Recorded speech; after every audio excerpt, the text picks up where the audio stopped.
Сәлем достар, видео басталмай тұрып, каналыма тіркеліп, лайк басуды ұмытпаңыздар. Анардың пайдасы бар ма? Қазіргі уақытта иммундық жүйені нығайту өзекті мәселеге айналды. Дәрігерлерге жүгінбе, қажетті қоректі заттарды барлығын қарапайым жемістерден алуға болады. Мысалы, анардың құрамында көптеген пайдалы заттар бар. Бұған оның ерекше құрамы себепті. Жемістің дәндері, шырыны және қабығы адамға қажетті микроэлементтерге толы екен. Анар биіктігі 6 см дейін жететін бұта немесе ағаш. Бұл жемістер ірі қызыл және шар тәрізді болады. Қабығының астында көптеген тәтті дәндер бар. Шығыс халықтары анарды байлық пен молшылық символы ретінде санап, оның барлық жемістердің патшасы деп санайды. Анардың пайдасы: жүрек тамыр жүйесі үшін пайдалы.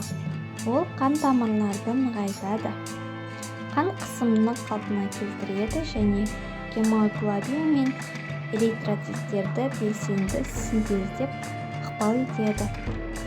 Аурудан немесе операциядан кейін әлсіздік кезінде дәрігерлер осы жемісті тамақтануға кеңес береді. Дәндер В және С тобына көптеген дәрумендерге бай. Ал қабығы калий, кальций, магний, темір, мырыш, марганец және хромға толы. Сонымен қатар, бұл жемістің құрамында ерте қартаюдан қорғайтын және қатерлі ісік қаупін азайтатын күшті антиоксидант бар. Медицинада бұл өнімдерді барлық бөліктерін қолданылады. Жемістің көмегімен анемия, диарея және тері ауруларына емдеуге арналған түрлі дәрумендер тағайындалады.